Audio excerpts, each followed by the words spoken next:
Tapovan group of school સંચાલિત આપણી virtual channel તપોવન science એકેડમીમાં રસાયણ વિજ્ઞાન શિક્ષક યશ જરીવાલા 12 સાયન્સ ચેપ્ટર નંબર 4 એના કન્ટિન્યુ લેક્ચર નંબર 8માં ફરી તમારું હાર્દિક સ્વાગત કરે છે.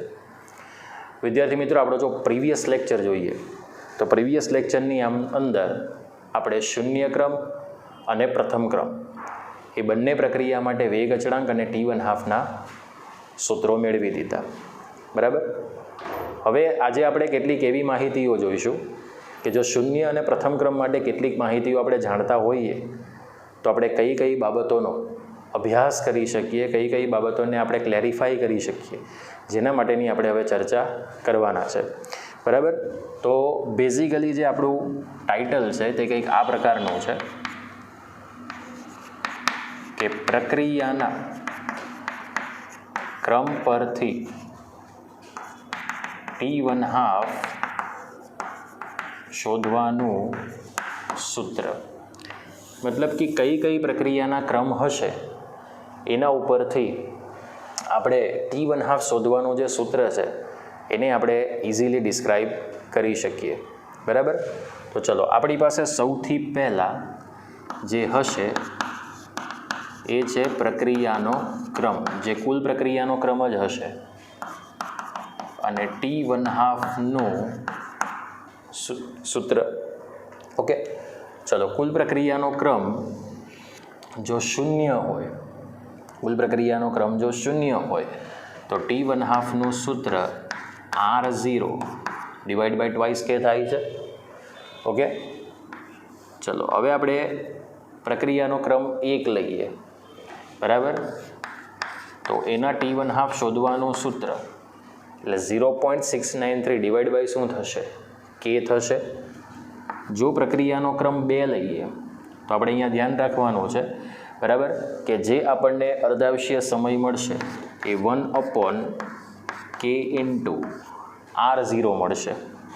અને જો પ્રક્રિયાનો ક્રમ આપણે 3 લઈએ તો 1/2k R0² મળશે. બરાબર. મેક્સિમમ આપણે કુલ પ્રક્રિયાનો જો 3 ક્રમ જાણતા હોઈએ તો આપણે T1/2નું જે સૂત્ર છે તે એપ્લાય કરી શકીએ. હવે આના ઉપરથી જે સામાન્ય સૂત્ર છે, બરાબર, એ સામાન્ય સૂત્ર આપણે આ પ્રમાણે સાબિત કરી શકીએ, જો તમને ખ્યાલ હોય તો ચલો, આના માટે આપણે સાબિત કરી શકીએ T1/2 ચલે છે R0, એટલે કે મૂળ સાંદ્રતાના સમપ્રમાણમાં જે અચળ છે એને આપણે કાઢી નાખીએ. ઓકે, ચલો. T1/2 ચલે છે, શું આવશે? R0. અહીંયા આપણે લખી શકીએ T1/2 ચલે છે મૂળ સાંદ્રતાથી સ્વતંત્ર. શું લખી શકીએ વિદ્યાર્થી મિત્રો? T1/2 ચલે છે મૂળ સાંદ્રતાથી સ્વતંત્ર. બરાબર. ચલો, અહીંયા લખી શકીએ T1/2 ચલે છે 1/R0. બરાબર. અને અહીંયા લખી શકીએ T1/2 ચલે છે 1/R0². તમે અહીંયા આરની જગ્યાએ કોઈ પણ પ્રક્રિયક લઈ શકો, કંઈ જ વાંધો નથી. ચલો, હવે આના ઉપરથી આપણે બીજા કયા કયા સંબંધ મેળવી શકીએ એની પણ આપણે ફરી પાછી ચર્ચા કરીએ. તો આના સિવાય બીજું કયું સૂત્ર તમને એક્ઝામમાં પૂછી શકાય? તો T1/2 ચલે છે 1/R0⁻1 લખાય, કારણ કે અહીંયા R0નો 1 ઘાત છે, તો 1/R0 શું થશે? -1 થાય. અહીંયા તો એઝ ઇટ ઇઝ જ હશે. T1/2 ચલે છે મૂળ સાંદ્રતાથી સ્વતંત્ર.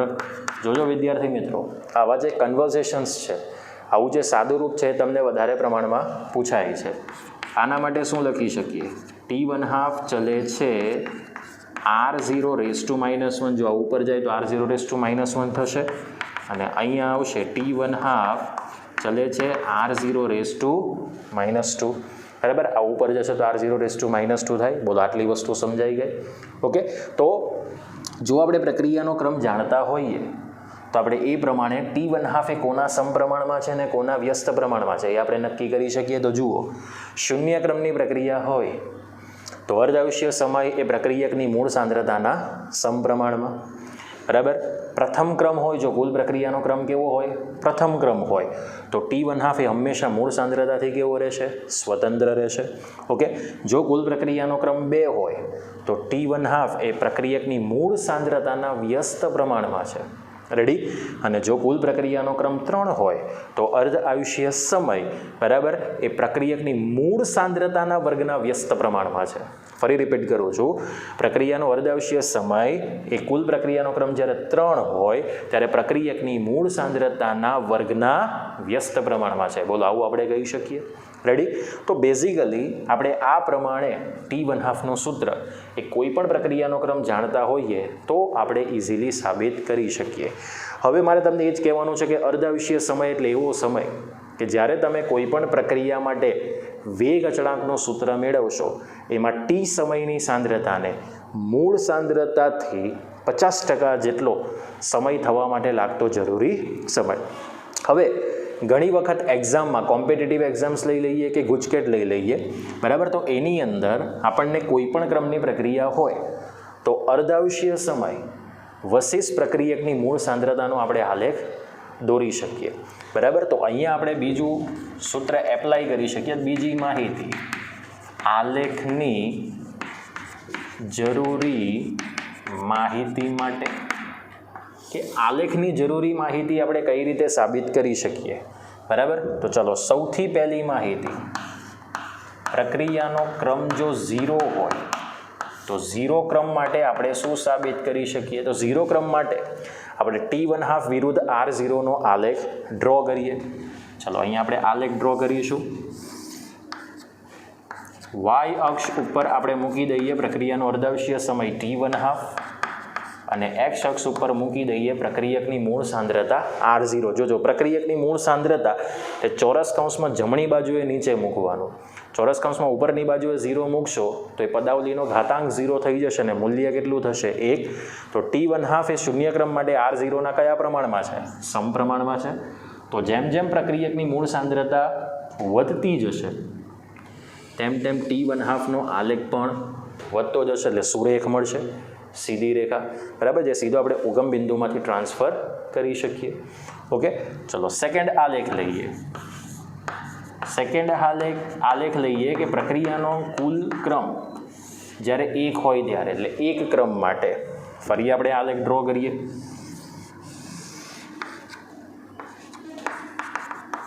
ચલો T1/2 ચલે છે R0. હવે જુઓ, પ્રથમ ક્રમ માટે T1/2 ચલે છે R0ની વાત કરીએ તો અહીંયા તો T1/2 પ્રક્રિયકની મૂળ સાંદ્રતાથી કેવો છે? સ્વતંત્ર છે. અહીંયા તમે લખી શકો કોની મૂળ સાંદ્રતા?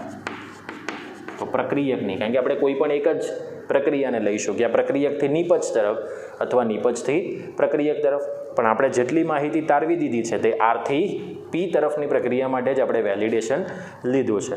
ઓકે, તો આમાં તમે ગમે એટલું R0 વધારશો તો પણ T1/2ના મૂલ્યમાં કંઈ જ ફરક પડશે નહીં, એ સીધું અચળ મૂલ્ય મળશે. તો તમે T1/2 વિરુદ્ધ R0નો આલેખ જો પ્રથમ ક્રમની પ્રક્રિયા માટે લેશો તો જેમ તમે પ્રક્રિયકની મૂળ સાંદ્રતા વધારશો તો ડેફિનેટલી T1/2નું મૂલ્ય એક અચળ જ રહેશે, કોઈ ફરક પડતો નથી. ઓકે, તો આ થઈ ગયા તમારી પાસે 2 ક્રમ માટે. હવે આપણે દ્વિતીય, તૃતીય આ બંને ક્રમ માટે આપણે આલેખ જોઈએ. તો ફટાફટ વિડીયો પોઝ કરીને આટલી વસ્તુ પહેલાં લખી દો તમારી નોટબુકમાં, જે દાખલાવાળી નોટબુક છે. ઓકે, તમે જરૂરી માહિતી જે મેં તમને અત્યારે સ્ટડી કરાવી એ તમે લખી દીધી હશે. હવે આપણે દ્વિતીય ક્રમ, અહીંયા જે આપણી પાસે આ દ્વિતીય ક્રમ અને તૃતીય ક્રમ છે તો એના માટે આપણે T1/2 વિરુદ્ધ R0ના આલેખ માટે જોઈશું. ઓકે, હવે આપણે ત્રીજો આલેખ દોરીએ કે જ્યારે પ્રક્રિયાનો કુલ પ્રક્રિયાક્રમ 2 હોય ત્યારે આપણે કેવો આલેખ T1/2 વિરુદ્ધ R0નો આપણે ડ્રો કરી શકીએ. તો અહીંયા આપણી પાસે જે T1/2 છે એ વાય અક્ષ પર લઈશું અને એક્સ અક્ષ ઉપર 1/R0 લો અથવા R0નો -1 ઘાતાંક લો. તો T1/2 ચલે છે 1/R0, એટલે એકબીજાના સમપ્રમાણમાં કહેવાય. એટલે એ આલેખ આપણને કેવો મળશે? સીધી રેખા. ઓકે, ચલો ત્યાર પછી ચોથી માહિતી, પ્રક્રિયાના તૃતીય ક્રમ માટે, એટલે કે પ્રક્રિયાનો કુલ પ્રક્રિયા ક્રમ કેટલો હોય? 3. તો ચલો આપણે આલેખ દોરીએ આનો પણ.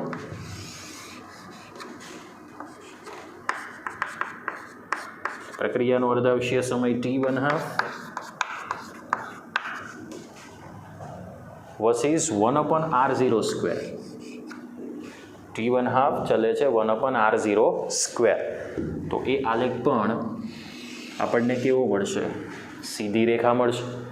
ઓકે, તો t1/2 ચલે છે 1/r0, તો આલેખ સીધી રેખા દ્વિતીય ક્રમ માટે. t1/2 ચલે છે 1/r02, તો એ આલેખ પણ કેવો મળશે? સીધી રેખા. ઓકે, તો આ પ્રમાણે જો પ્રક્રિયાનો ક્રમ જાણતા હોઈએ તો એ પ્રમાણે પ્રક્રિયાનો અર્ધાંશીય સમય વસિસ પ્રક્રિયકની મૂળ સાંદ્રતાનો આપણે ગ્રાફ ડ્રો કરી શકીએ. સમજાઈ ગયું? તો ચલો, આ જે માહિતી હતી એ ખૂબ અગત્યની હતી, અને જો એના ઉપરથી આપણે n ક્રમની પ્રક્રિયા લઈએ, ખૂબ અગત્યનો પ્રશ્ન છે કે n ક્રમની પ્રક્રિયા લઈએ તો n ક્રમની પ્રક્રિયા માટે જો તમારે t1/2નું સૂત્ર સાબિત કરવું હોય તો સીધું લખી શકો કે t1/2 ચલે છે 1/r0n-1.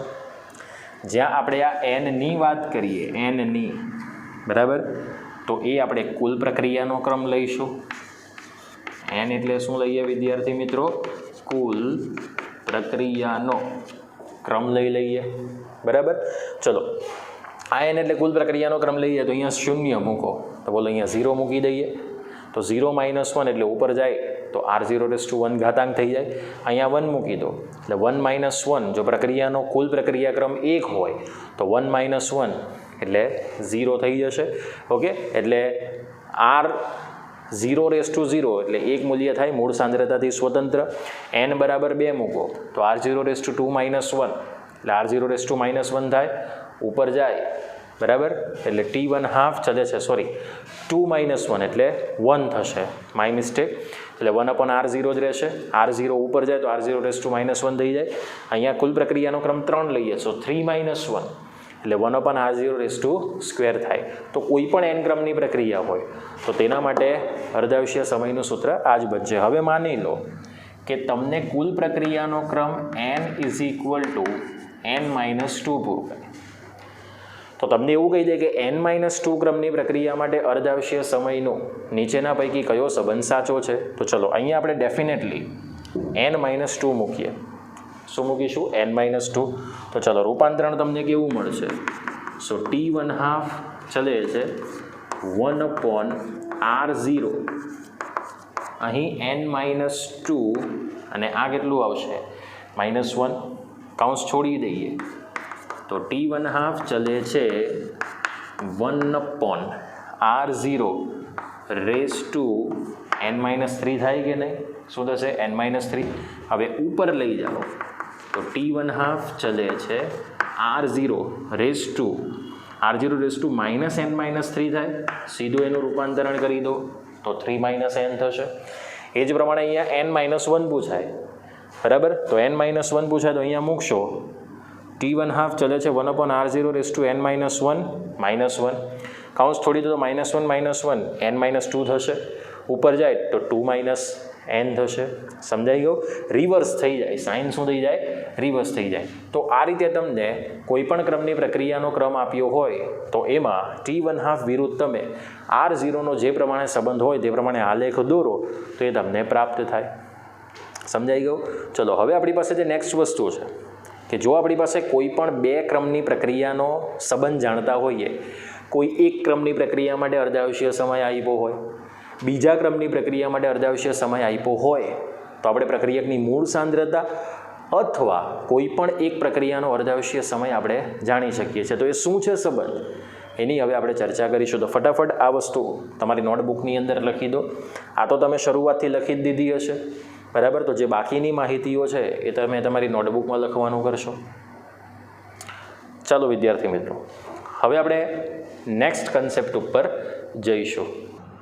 ઓકે વિદ્યાર્થી મિત્રો, હમણાં આપણે જોયું કે n ક્રમની પ્રક્રિયા માટે t1/2 ચલે છે 1/r0n-1 થશે। હવે માની લો કે આપણે કોઈ પણ પ્રક્રિયાનો બીજી અન્ય કોઈ પણ પ્રક્રિયા છે તો જો આપણે એના માટે t1/2 લઈ લઈએ તો એનો સંબંધ શું થશે? તો કોઈ પણ બે પ્રક્રિયા માટે t1/2 અને t1/2 નો જો તમારે સંબંધ મેળવવો હોય તો આપણે આ પ્રમાણે લખી શકીએ। અહીંયા t1/2 લખો, છેદમાં t1/2 લખો। આ એક ઘાત નથી, ડેશ છે, એટલે કે અન્ય કોઈ પણ પ્રક્રિયાનો હશે તો t1/2 નો r0n-1 પદની સાથે વ્યસ્ત સંબંધ છે તો અહીંયા રિવર્સ થઈ જશે। શું થઈ જશે? તો r0 છેદમાં r0 આ આખાનો બોલો n-1 ઘાતાંક થશે। જો છૂટું છૂટું લખો તો r0 છેદમાં r0 કારણ કે વ્યસ્ત સંબંધ છે ને, બરાબર ને? તો જુઓ t1/2 નો r0 સાથે વ્યસ્ત સંબંધ થઈ ગયો। હવે અહીંયા t1/2 ક્યાં છે? છેદમાં છે તો એનો અંશની સાથે વ્યસ્ત સંબંધ થઈ ગયો r0 કારણ કે આ જે n-1 છે એ આનો અને આનો બંનેનો ઘાતાંક બનશે તો t1/2 સાથે એમના પદોનો કેવો સંબંધ થઈ ગયો? વ્યસ્ત સંબંધ થઈ ગયો। આટલી વાત ખબર પડી ગઈ। હવે આપણે એક બાબત જોઈ છે પ્રથમ ક્રમની પ્રક્રિયા માટે, જરાક આને બરાબર સમજજો। પ્રથમ ક્રમની પ્રક્રિયા માટે મોટે ભાગે પ્રથમ ક્રમની પ્રક્રિયાના દાખલા વધારે પૂછાય છે। એના માટે કેનું સૂત્ર શું છે? બરાબર, તો કેનું સૂત્ર છે 2.303/t log of r0 છેદમાં rt। અહીંયા 10 લખો કે નહીં લખો કંઈ ફરક નહીં પડે, કારણ કે લોગ લખી દો એટલે 10 આધાર થશે એવું શિક્ષક સમજી લે છે। હવે માની લો કે આપણે શરૂઆતની સાંદ્રતા r0 જો એ મોલર લઈએ, બરાબર, તો rt એ શું લખાશે? a-x, કારણ કે શરૂઆતમાંથી કેટલો જથ્થો વપરાય છે, કેટલો અંશ વપરાય છે એ આપણે બાદબાકી કરી શકીએ।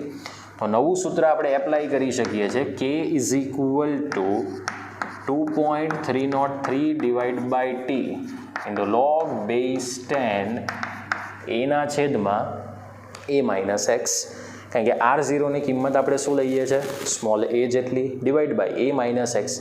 હવે તમને એમ થાય કે સર આ સૂત્ર કામ ક્યાં લાગશે?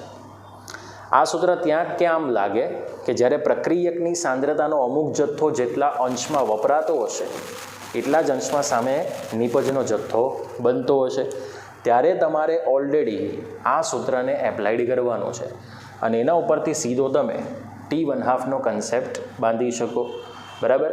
તો હવે આપણે જે કન્સેપ્ટ લેવાના છે એમાં એવું લેવાના છે કે પ્રથમ ક્રમની પ્રક્રિયા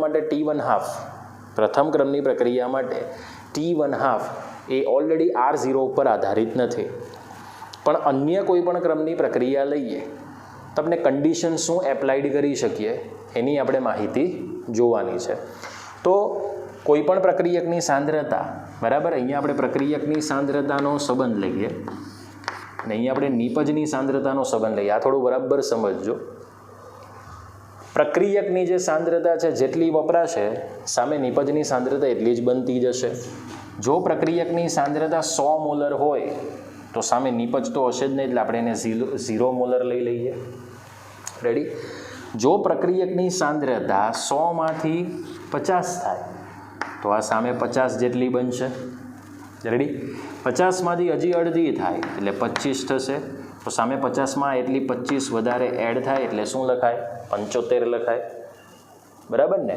ચલો 25માંથી હજી તમે અહીંયા અડધી કરો એટલે 12.5 થાય, હજી આમાં 12.5 એડ કરો એટલે 87.5 થાય, હજી આની અંદર સાંદ્રતા અડધી થાય એટલે 6.25 થશે, 6.25 હજી આની અંદર એડ કરો તો બોલો કેટલું બનશે? 5, 7 93.75 સો ઓન આપણે આગળ સાંદ્રતાનો ઉલ્લેખ કરી શકીએ. સો દેટ મીન્સ આનો મતલબ એવો થાય કે પ્રક્રિયકની સાંદ્રતાનો જથ્થો જ્યારે 100માંથી 50 થયો તો આ પહેલો અર્ધાંશીય સમય કહેવાય. 50માંથી જથ્થો 25 થયો તો આ બીજો અર્ધાંશીય સમય કહેવાય. 25માંથી ત્રીજી વખત અડધી સાંદ્રતા થાય તો ત્રીજો અર્ધાંશીય સમય કહેવાય.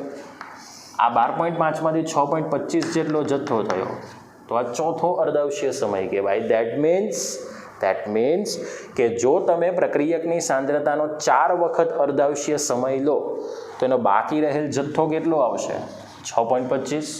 તો નિપજનો બનતો જથ્થો કેટલો આવશે? 93.75. આ ટકાવારીમાં છે. 100%માંથી 50%, 50%માંથી 25%, 25%માંથી 12.5%, 12.5%માંથી 6.25%. આ બધી ટકાવારી છે, બરાબર. એટલે 100% આમાં ટકા લખી શકો લખવું હોય તો, પણ મેં ટકા નથી લખ્યા, મેં સીધું તમને સમજાવ્યું છે. ઓકે, એટલે તમને કદાચ એવું કહી દે, બરાબર, કે કોઈ પણ ક્રમની પ્રક્રિયા હોય 100માંથી 25% જેટલો જથ્થો વપરાય, એટલે 2 હાફ લાઈફ ટાઈમ છે. જુઓ, 2 હાફ લાઈફ ટાઈમ. તો નિપજનો બનતો જથ્થો 75%, પણ પ્રક્રિયકનો બાકી રહેતો જથ્થો કેટલો? 25%. એ આપણે આઈડેન્ટિફાઈ કરી શકીએ. જો આ સંબંધ બહુ અગત્યનો છે. આના પર આધારિત આપણને બોર્ડમાં, JEE નીટમાં કેટલાક કોમ્પિટિટિવ પ્રશ્નો પૂછાય છે, એટલે આપણે આને કન્સિડર કરવું ખૂબ જરૂરી છે. તો આ પરફેક્ટલી તમે નોટ ડાઉન કરો, બરાબર, જેથી તમને આગળ ઘણી માહિતી કામ લાગશે, બરાબર. હવે જો આપણી પાસે n જેટલો અર્ધાંશીય સમય હોય તો n જેટલા અર્ધાંશીય સમય ઉપરથી આપણે કોઈ પણ પ્રક્રિયા માટે, એટલે કે પ્રથમ ક્રમની પ્રક્રિયા માટે બાકી રહેલ જથ્થો આપણે કેવી રીતે શોધી શકીએ? મતલબ કે n જેટલા અર્ધાંશીય સમય હોય તો એમાં પ્રથમ ક્રમની પ્રક્રિયા માટે પ્રક્રિયકનો બાકી રહેતો જથ્થો કેટલો છે એને આપણે હવે સાબિત કરીશું. તો આટલી વસ્તુ તમે તમારી નોટબુકની અંદર પહેલાં લખી દો. હવે જો આપણી પાસે n જેટલા, હવે આ બધા જુઓ, 100માંથી 50 થાય તો પહેલો અર્ધાંશીય સમય, 50માંથી 25 થાય તો બીજો અર્ધાંશીય સમય, 25માંથી 12.5 થાય તો ત્રીજો અર્ધાંશીય સમય, 12.5માંથી 6.25 જેટલો જથ્થો બાકી રહે એટલે ચોથો અર્ધાંશીય સમય. આ સામે નિપજનો જથ્થો વધે છે, અહીંયા પ્રક્રિયકની સાંદ્રતાનો જથ્થો કેટલો બાકી રહેશે એની માહિતી આપણને આપે છે. સમજાઈ ગયું? હવે આપણે નેક્સ્ટ કન્સેપ્ટ ઉપર જઈએ.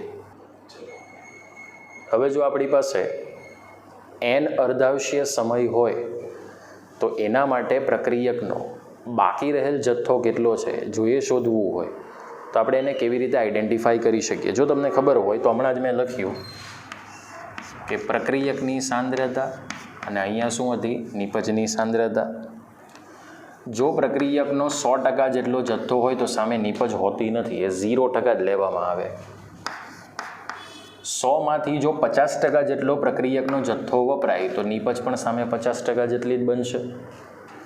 પ્રક્રિયકનો જથ્થો 50માંથી અડધો, એટલે કે જો 25% જેટલો વપરાય, એટલે કે બાકી રહે, તો સામે તમને નિપજ 75% જેટલી બનશે, બરાબર. અહીં 12.5% જેટલો જથ્થો બાકી રહે ત્યારે નિપજનો 87.5% જેટલો જથ્થો બનશે. 12.5માંથી હજી તમે અડધો કરશો તો 6.25, તો સામે તમને નિપજ કેટલી મળશે? 93.75% જેટલી બનશે. મતલબ કે જો તમે આ જથ્થો જાણતા હો તો તમે ઇઝીલી n જેટલો અર્ધાંશીય સમય શું છે, તો કેટલો જથ્થો પ્રક્રિયકનો બાકી રહેશે, કેટલો જથ્થો નિપજનો બનશે એ તમે કન્સિડર કરી શકો છો. હવે જરાક સિમ્પલ વિચાર કરો. પ્રથમ ક્રમની પ્રક્રિયા માટે RT એ આપણે સીધું જ લખી દઈએ છીએ R0/2. 100/2 એટલે 50% જેટલો જથ્થો બાકી રહેશે. જુઓ અહીંયા, બરાબર. તો આને આપણે કહી દઈએ ફર્સ્ટ T1/2. હવે માની લો કે આ RTનો જ્યારે સેકન્ડ T1/2 હોય તો હજી આમાંથી જથ્થો અડધો થશે. તો R0/2 તો હતો જ, ઇન્ટુ 1/2 હજી અડધો થશે, એટલે જથ્થો કેટલો રહેશે? R0/4. તો 100/4 કરો, 25% જેટલો જથ્થો બાકી રહેશે. સમજાય છે?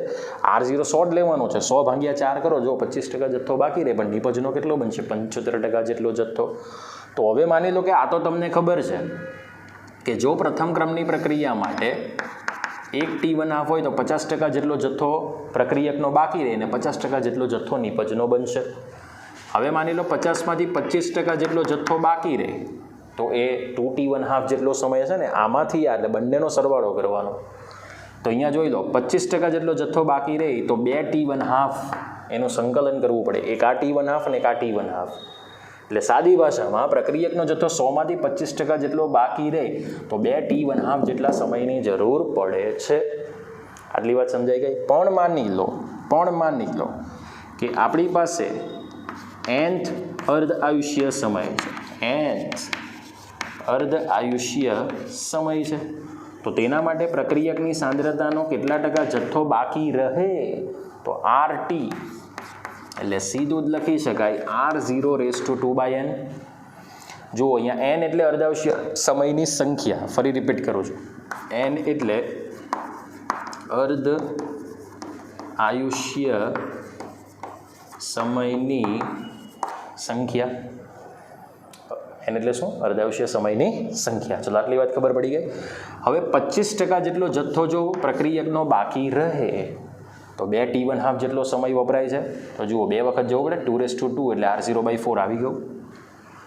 12.5% જેટલો જથ્થો જો બાકી રહે, કેટલો? 12.5% જેટલો જથ્થો જો બાકી રહે, બરાબર, તો 3T1/2 કરવા પડે. સો 2⁴ એટલે R0/8 થશે. સમજાય છે ને? એટલે હવે આપણે આનો જથ્થો અહીંયા લખી શકીએ. જો તમારે લખવો હોય તો એ સીધો આ સંબંધ ઉપરથી લખી શકો. બરાબર. ચલો હવે એક બીજો સંબંધ છે જે તમારા માટે થોડોક અગત્યનો સાબિત થાય છે, પણ તમારે થોડુંક અહીંયા સ્વીકારવાનું છે, જેને આપણે અહીંયા ચોરસ કૌંસમાં મૂકી દઈએ. ચોરસ કૌંસમાં મૂકવા માટે આપણે અહીંયા એવું જોવાનું છે કે T75% એટલે 2 × T1/2 થશે. બરાબર. T 87.5%, બરાબર. સો 3 × T1/2 થશે. બરાબર. અહીંયા તમે જોઈ શકો છો કે 75 અને 87.5 જેટલો જથ્થો જો નિપજનો બનતો હોય તો એના માટે કેટલા અર્ધાયુષ્ય સમયની જરૂર પડે? જુઓ 75% જેટલો જથ્થો નિપજનો બનતો હોય, 25% જેટલો જથ્થો પ્રક્રિયકનો બાકી રહે તો સામે 75% જેટલો જથ્થો તો બને છે ને નિપજનો. બરાબર. તો ડેફિનેટલી કેટલા 2T1/2ની જરૂર પડે? 87.5 જેટલો નિપજનો જથ્થો બને તો સામે પ્રક્રિયકનો કેટલો બાકી રહે? 12.5. તો હજી તમે અહીંયા આગળ જાઓ એટલે આ T1/2 થશે. સો જુઓ 3T1/2 થશે. હવે આપણે સાબિત કરીએ પ્રથમ ક્રમની પ્રક્રિયા માટે. માની લઈએ કે અત્યારે જ મેં એક સૂત્ર આપ્યું હતું કે K = 2.303 / T × log of A/A-x. સમજાય છે? આ એક મેં સૂત્ર તમને આપ્યું હતું. હવે માની લો કે તમારી પાસે જે x છે, x એ 75% જેટલો જથ્થો વપરાય છે. x એ તમારી પાસે 75% છે તો T પણ તમારી પાસે 75% જેટલું જ થશે.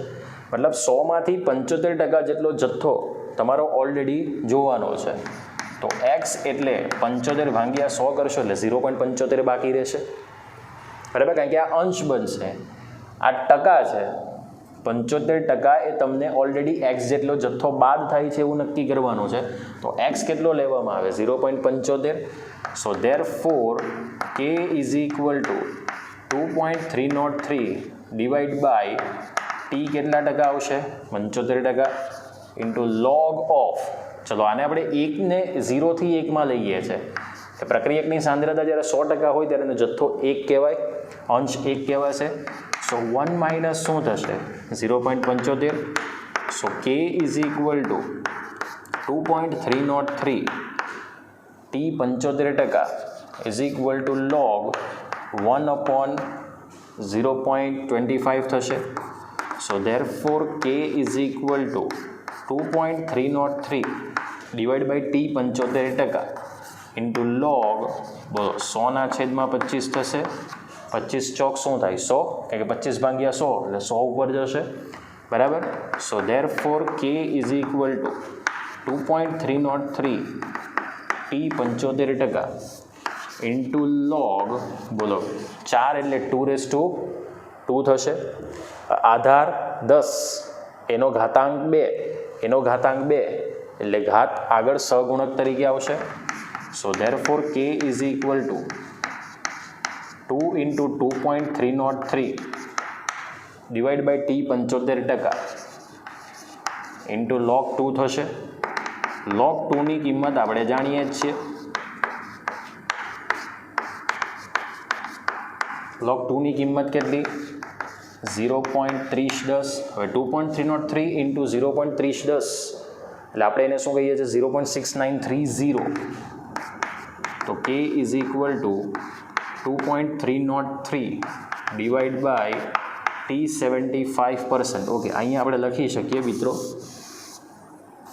2 ઇન્ટુ 0.693 લખાશે કે નહીં? બરાબર. હવે જુઓ t 75% is equal to 2 into 0.693 divide by k. આની જગ્યાએ શું લખાય? t1/2 લખાશે. So therefore t 75% is equal to 2 into t1/2. મતલબ જો x આપણી પાસે 75% જેટલો જથ્થો વપરાતો હોય તો x એટલે આપણે 75 ભાગ્યા 100 કરો એટલે 0.75 અંશ બાકી રહે. જ્યારે પ્રક્રિયકનો 100% જથ્થો હોય ત્યારે એનો અંશ કેટલો લેવાય? 1. તો આપણે આ પ્રમાણે ગણતરી કરી શકીએ. બરાબર. તો આવા કેટલાક સંબંધ તમને પૂછાય છે, પણ એ આના ઉપરથી જ તમે સમજી શકો. જો તમને આ આવડતું હશે તો ડેફિનેટલી તમારો ફાઇનલ આન્સર ક્લિયર અપ થઈ જશે. સમજાઈ ગયો? ચલો, અહીંયા આપણી પાસે એક જ વાત કન્સિડર થઈ છે. એક જ વાત કન્સિડર શું થઈ છે કે જો તમે n અર્ધાંશીય સમય પ્રક્રિયકનો કેટલો જથ્થો બાકી રહે સીધું અહીંયા લખી દો. RT is equal two R0/2/2n. n એટલે અર્ધાંશીય સમયની સંખ્યા. એના માટે તમને આ આખો કોષ્ટક આવડવો જરૂરી છે. હવે આ બધી વસ્તુ કંઈ તમને પૂછાવાની નથી એઝ અ થિયરી તરીકે, પણ આ બધી આજનો જે કન્સેપ્ટ મેં ચલાવ્યો બધો જ કામનો છે વિદ્યાર્થી મિત્રો તમારા MCQ કન્સેપ્ટ માટે. તો MCQ માટે આજનો જે લેક્ચર છે એ ખૂબ અગત્યનો હતો, જે તમને ઓલરેડી કામ લાગે એવો હતો. ચલો, હવે આપણે શૂન્ય અને પ્રથમ ક્રમની પ્રક્રિયાનું વધારે કામ છે. તો શૂન્ય અને પ્રથમ ક્રમની પ્રક્રિયા માટે આપણે કઈ માહિતી એક આખા ચાર્ટમાં રજૂઆત કરી શકીએ એની હવે આપણે ચર્ચા કરીએ. સો આ બધી વસ્તુ તમે નોટબુકની અંદર લખી દો. તો હવે આપણે આગળ ચર્ચા કરવાના છે કે શૂન્ય અને પ્રથમ ક્રમ માટે આપણે કઈ કઈ માહિતીને સાબિત કરી શકીએ. ચલો, હવે વિદ્યાર્થી મિત્રો આપણી પાસે શૂન્ય અને પ્રથમ ક્રમ માટે જે કેટલીક માહિતી આપણને પૂછાય છે એક્ઝામમાં એઝ અ MCQ તરીકે, એના માટે આપણે જો આ કોષ્ટક આવડતું હોય તો તમે ઇઝીલી એના MCQને સોલ્વ કરી શકશો. તો આની અંદર કેટલીક કોલમ્સ છે. પહેલું છે પ્રક્રિયાનો ક્રમ. એના ઉપરથી એ પ્રક્રિયાના ક્રમનું જે સ્વરૂપ છે એને y બરાબર mx પ્લસ cના સ્વરૂપમાં ફેરવવા માટેની માહિતી. સીધી રેખાનો આલેખ આપણે કોના વસીસ કોનો દોરવાનો છે તે. ઢાળ, આંતરછેદ. બરાબર. અને છેલ્લી વસ્તુ આપણે અર્ધાંશીય સમયની લઈ લઈશું, એ તમારે એડ કરી દેવાની. ચલો, હું એડ કરી જ દઉં છું. બરાબર. અહીંયા આપણે એડ કરી દઈએ.